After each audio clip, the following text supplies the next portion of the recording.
guys, lanjut ke part 2. Jadi ke part 2 ini kita mau bahas mengenai apa tadi Ci? Culture shock. Culture shock magang mobilisasi keluar kota. Nah Suci mungkin boleh ceritain culture shock tinggal di Jakarta. Boleh langsung. Ada sih yang dibilang yang aku pernah bilang sebelumnya tuh. Boleh kan karena Itu tikus tuh. udah apa? Karena aku nengok, aku lihat di TikTok kan itu kayak apa? Mereka menceritakan culture shock tikus yang besar gitu. Karena emang culture shock. Kalau culture shock aku sendiri mungkin dari tempat tinggal ya. Terus tempat tinggalnya di mana itu aku Dekat nggak? ngekos Dekat nggak? di lumayan dekat itu di Palmerah. Jadi Jakarta Barat kan DPR RI itu Jakarta Pusat ya, itu berdekatan. Aku sebelumnya pakai Jaklingko, jadi Jaklingko tuh apa? Jaklingko ini Apa? pakai angkot gitu. Oh. Tapi kalau kita ada e-money itu dia bayarnya 0 rupiah. Jadi sama aja kayak gratis, yang penting ada e-money gitu. Jadi aku pakai Jaklingko, habis itu baru dia jalan kaki nyebrangin pasar, habis itu baru lewat stasiun. Karena di DPR RI itu nyebrang stasiun gitu. Jadi itu jalan kaki deh sisanya. Nggak terlalu jauh kok di Palmerah ini. Jadi ini nggak sih apa berapa menit lah kira-kira jadwalnya? Dari Jalannya ya? jalannya lah, Iya. perjalanan dari kos ke kantor DPR RI. Kalau ke kos ke masuk pintu gerbang DPR RI-nya itu bisa 15 menitan. Nah, dan juga dari gerbangnya ke kantor saya itu bisa belasan menitan lagi jalannya. Jadi main jauh ya. Jadi dan totalnya panas. berapa menit? Totalnya 20-an menit lebih deh. Oh, berarti emang harus 30 menit sebelum masuk kantor tuh udah itu ya? Iya, Oh iya Suci, overshock. pas magangnya tuh Senin sampai Jumat kan maksudnya? Masuknya nggak full sih, kalau bagian IT-nya bisa work from home, jadi nggak setiap hari ke kantor gitu, jadi tergantung jadwal. Namun jadwal pastinya tuh setiap hari Senin gitu. Jadi seminggu sekali gitu maksudnya? Nggak seminggu sekali, itu cuma pastinya. Oh, Dia pasti. bisa aja dipanggil setiap saat iya, gitu. tahu. Berarti sisanya itu tergantung keperluan ya. Kalau Iya, misalnya benar. beneran datang harus datang. Ya. Oh, oke Kayak, oke. apa tadi kembali ke culture shock ya. Culture shock, Culture ya. shocknya itu pastinya macet, Jakarta macet Iya, iya. pol. Bayangin pagi-pagi mau ke kantor tapi kayak berdempet-dempet sama orang, kayak udah kesal banget muka, pokoknya kayaknya udah berkeringat parah. Berarti aku belum pernah kan menjalani kehidupan di Jakarta. Iya. Jadi dengar cerita dari Suci. Macet pol sih, terus ya Mabuk nggak selama 1 semester di sana? Mabuk nggak, maksudnya mabuk apa ya, mabuk kayak macet. enggak sih, untungnya cuma agak gerah banget ya pagi-pagi, harusnya kita tuh beraktivitas dan senyum tapi kayak udah berimpik-berimpik mau nyebrang jalan tuh itu gitu. Dengar yang mau lanjut ke Jakarta, maksudnya aku ini Ci, berapa kos di sana? Untuk kos aku kemarin 2 juta yang berhasil itu. Tapi aku berdua teman, jadi sambil 2 juta, fasilitasnya udah ada AC dan lain-lain sih. AC, tempat tidurnya 1 atau 2? Oh 2, ini buat berdua ya? Kamar di dalam. Kamar mandi dalam. Terus ini nggak ada teman-teman yang lain nggak di situ atau teman lainnya mencar gitu? Kalau aku kan berdua sama teman aku, jadi kebetulan dari kabar juga. Terus yang lainnya pada mencar sih, ada yang punya keluarga sama ada yang cari kos sendiri gitu. Oh, berarti mencari yang nggak rata-rata ke situ ya? Dari mana dapat info kos itu? Mungkin teman-teman kan nggak tahu nih mau nyari kos di mana nanti di Jakarta, waktu saya keterima di PR. Itu infonya dapat dari mana sih? Kalau aku infonya dari Google sih, apa ya namanya, Artikos, Money Money Kos ya, Kos. itu dari Money Kos, itu lengkap banget sih. Oh nice. Berarti cari di Google lah ya? Ya benar. Berarti nggak ada yang ini kecil dari DPR-nya nggak ada yang ngasih info kalau ada kos-kos itu nggak cari sendiri? Nggak ada yang ngasih info sih dari DPR-nya, jadi kita masing-masing cari sendiri. Oh iya, berarti itu lah ya istilahnya harus udah searching gitu mengenai kos-kos di sana. Kalau Erin gimana tuh? Kalau aku ngekosnya tuh aku kan orangnya ini ya badis istilahnya. Badis tuh kayak kan aku nyentornya nih ada mentor, ada badis tuh di bawah mentor. Jadi tuh dia yang selalu menghubungi aku gitu. Jadi kayak badis aku tuh ada 2, Mas Arya yang menghubungkan aku sama Bank Indonesia Pusat dan Mbak Fevi yang project aku gitu kan. Nah, Mas Arya inilah yang tempat aku bertanya di sana. Dia tuh kayak nanya-nanya udah nyari kos atau belum, karena aku kan cuma satu kan yang dari Iya, bulan itu. Dia tuh betul. kayak mereka tuh kayak benar-benar intens itu menghubungi aku. Maksudnya kayak benar-benar ditanya terus udah dapat kos, terus jadwalnya harus saling berkomunikasi gitu lah, komunikatif sama badis aku. Dia yang secara tuh ini ada kos dekat kantor kan. Kayak sebelumnya ada juga cutting aku angkatan 19, dia tuh pernah magang di sana juga kabar. Tapi dia sistem informasi kalau nggak salah. Nah itu tuh aku disuruh menghubungi dia. Pokoknya aku nanya juga sama temanku yang dari Kaltim tuh kan. Awalnya aku nggak kenal sama si temanku yang dari Kaltim nih. Aku nyari kan di Instagram ya. Dia tuh ada komen di Instagramnya Kampus Merdeka tuh kan. Dia bilang keterima di Kaltim. Terus aku follow dia, aku DM kan. Aku juga keterima di Kaltim. Terus aku nanya dia deh. Kayak ini dia nanya diri kos di sana yang mana yang bagus, harapan. Cuman dia nggak rekomendasikan aku, nanya ke senior aku yang satu angkatan tuh. Jadi kayak kos itu deh aku nanya ke dia gitu. Tapi cuma sebulan ya aku ngekos di situ sih. Bener-bener pindah. Karena aku yang booking sebulan ya kan. Jadi untuk harganya tuh harusnya 2 jutaan ya, kalau aku harga tuh 700 dan itu sendiri kan. Terus aku tuh kenapa aku pindah karena aku ngerasa fasilitasnya kurang gitu lah. Kurang oke. Tapi deket nggak? Dekat di belakang kantor. Fasilitasnya ini apa, kosnya tuh gabung sama cowok dan itu tuh aku nggak tahu kalau itu tuh campur gitu. Jadi aku nggak betah di situ. Udah mau sebulan tuh aku langsung nyari kos yang baru. Aku sendiri nyari sendiri. Dia aja gimana ya? Enggak, aku kan duluan Ci, aku keliling sekeliling kantor tuh. Aku jalan-jalan sih pokoknya kayak lihat-lihat gitu kan. Di mana nih gitu kan? Di mana yang ada fasilitas itu gitu kan. Terus aku nanya-nanya kan ada ibu. Oh, kos ada sini katanya. Terus aku dapat kos yang harganya lumayan murah. Terus tuh fasilitasnya juga sama kayak yang 700 tuh, kipas gitu kan. Kayak kamarnya luas itu 500.000.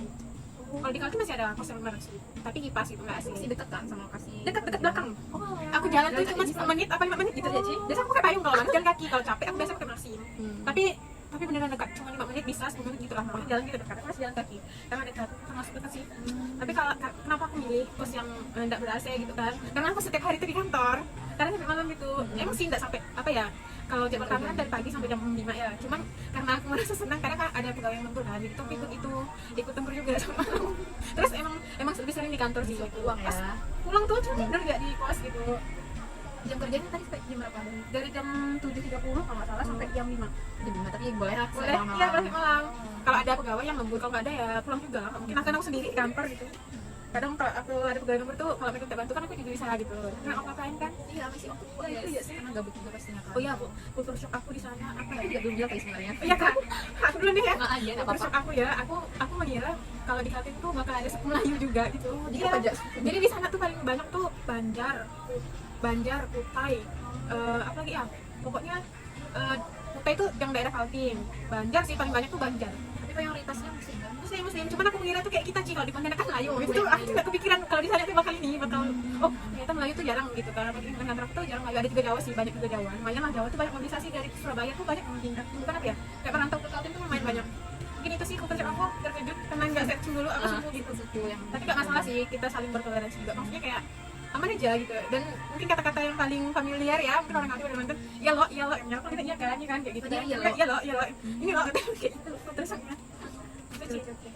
aku tadi kalau udah jelasin kan, yang pertama tuh macet, terus yang kedua itu masalah mungkin tikus kali ya. Aku nggak tahu ini mungkin kebetulan di daerah kos aku aja atau gimana, jadi aku kaget banget karena ada tikus gede banget. Itu saat aku mau masuk pagar kos aku itu aku nginjak tikus itu besar banget, sampai gitu aku baru melihat tikus besar itu. Jadi mana kayak kucing? Aku kaget, enggak kayak gimana ya, sebesar banget enggak kalau Lebih besar dari kucing. enggak juga kucing ya. Dan juga kucing sih, tapi biasanya tikus kayak kecil-kecil ya, itu kayak besar, iya kayak berisik sekali gitu. Aku nggak nyangka bakal nginjaknya pas aku masuk ke kos gitu. Terus beberapa kali juga pas di kantin itu aku ada nengok tikus lewat gitu.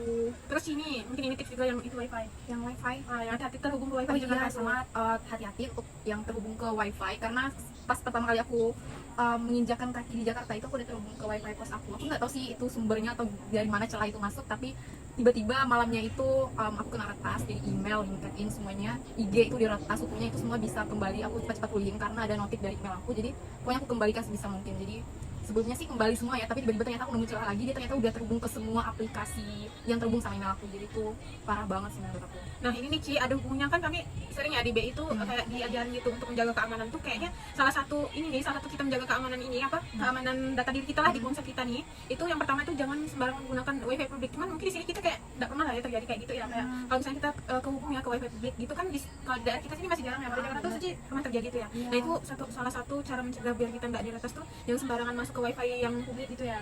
Mungkin Suci kemarin nggak sengaja kali ya masuk ke Itu wifi kos sih, tapi aku wifi kos. iya sebenarnya nggak tahu itu sumber masalahnya atau dari mana celah itu masuk, atau mungkin karena aku ada ngeklik link suatu link atau apa, kayaknya nggak tahu sih masih sumber masalahnya nih. Tapi emangnya sih kalau misalnya ada yang tips transaksi yang baik itu kan jangan sembarangan menggunakan wifi publik, itu ada Ci. Kayaknya itu Iya, yang emang benar sih, karena mungkin iya. pernah kejadian ya di daerah kota-kota besar gitu kan. Mungkin itu salah satu penyebabnya juga, cuman kita nggak tahu, mungkin kok pernah salah klik. Iya, bisa jadi gitu ya. salah klik link atau apa juga kan. Itu harus berhati-hati juga ya guys, kalau bisa hotspot ke HP sendiri, cuman mungkin emang gak boros. Ya benar. Itu sih kompresnya ya, kalau aku yang tadi ya, terus ada lagi kalau aku pertama kali kesana kompresnya apa? Apa tuh? Jam aku langsung berubah di HP sih, di HP karena kan kita Pontianak Oh kan iya, kan beda masih berapa jam tuh? masih WIB kan, di sana kan udah waktu Indonesia Tengah, jadi tuh tiba-tiba di HP aku tuh langsung berubah lebih cepat. Ya lebih cepat. Kalau di Berapa sini kan lama kan? Sejam. Oh, Kalau di sini jam 6, di sana udah jam 7 gitu. Lebih cepat dia. Dan di HP tuh udah otomatis berubah. Gitu sih. Aku pas berangkatnya kan mendarat di bandara Samarindanya, bukan di Balikpapan. Pas pulangnya baru di Balikpapan.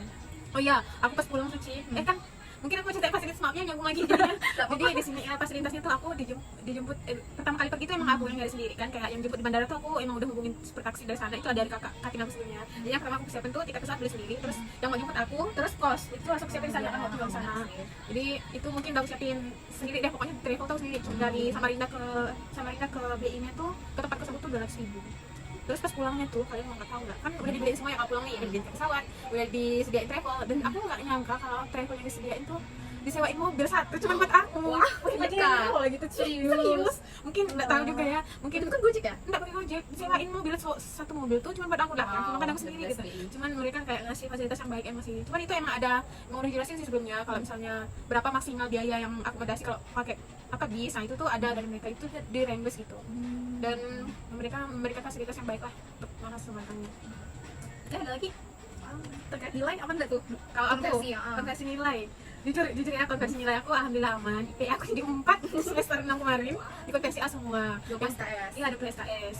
Tapi ini tergantung jurusan masing-masing. Terus tuh syarat kami kecil harus mengerjakan tugas besar. Pada saat itu tuh aku tugas besarnya analisis stabilitas tanah dan juga baja, struktur bangunan baja. Aku ngerjain tuh, ingat aku kan pas ada kegiatan BI ini kan, gimana caranya aku magang sama ngerjain tugas gitu kan. Sedangkan tugas tuh ada asistensi itu ketemu langsung. Jadi aku minta tolong prodi lah kan, maksudnya kayak gimana caranya gitu kan. Terus tuh karena ada yang kelompok juga kan, aku tetap ngerjain. Terus asistensinya kirim ke kawan aku gitu. Jadi aku tetap angkat tulis tangan. Kalian bayangin tulis segini. Waduh. Jadi terus tuh tulis tangan, aku ngirim PDF terus minta print ke dia. Cuma aku kirim uang lah gitu buat bayar. Apa dia ngeprint gitu. Jadi aku asistensi juga. Alhamdulillahnya aku aman juga tugas aku sih. Kalau enggak yang ulang lah, soalnya itu kan aku wajib gitu. Tapi itu nyaman kan? Iya aman, alhamdulillah sempat aman dan selesai lah. Terus tuh aku ingat ya pas ngerjain tugas kan deadline-nya besok ya semua itu. Terus tuh ada kegiatan kegiatan fashion kalau nggak salah tuh kegiatan fashion ada kotak kan kalau Indonesia kan ada manggil band kotak artis kan kotak tuh kan kotak tantri itu bisa main dapet tuh nggak ketemu karena aku harus pulang karena kerja itu bos. Oh my god. Itu karena malam sih, karena malam juga. Cuma karena kalau misalnya tanggung jawab yang kayak siang aku jadi moderator di DMC itu aku tetap datang. Cuma malamnya tuh aku belum pulang, emang nggak bisa jadi itu nggak apa-apa deh. Mungkin nanti ada Balance. iya, mungkin kesempatan nanti bisa ketemu sama Kak Tantri lagi. Kita nggak tahu masih banyak daripada harus memaku kan. Padahal nanti kalau aku semester depan nambah semester jadinya. Ya mungkin itu sih. Ya, Kalau dari aku juga aman sih sebenarnya 20 SKS. Jadi dari DPR juga ngasih A semua, tapi kalau dikonversi dari jurusan ya ada beberapa yang tidak sesuai, tapi itu aku maklumin mungkin karena tidak relevan juga sama bidang yang aku ambil sama mata kuliahnya gitu. Ya, tapi nggak ada yang bilang berarti kan Nggak tapi sih, kita aman. teman-teman. Ya mungkin itu saja yang dapat kita berbagi ke teman-teman, semoga dapat manfaatnya. Jangan lupa subscribe channel kita berdua, tonton di dua channel karena kita akan menguploadnya di dua channel. Bye bye. Terima kasih cuma YouTube early ya guys. Itu aku belum terlalu. Bye bye, terima kasih.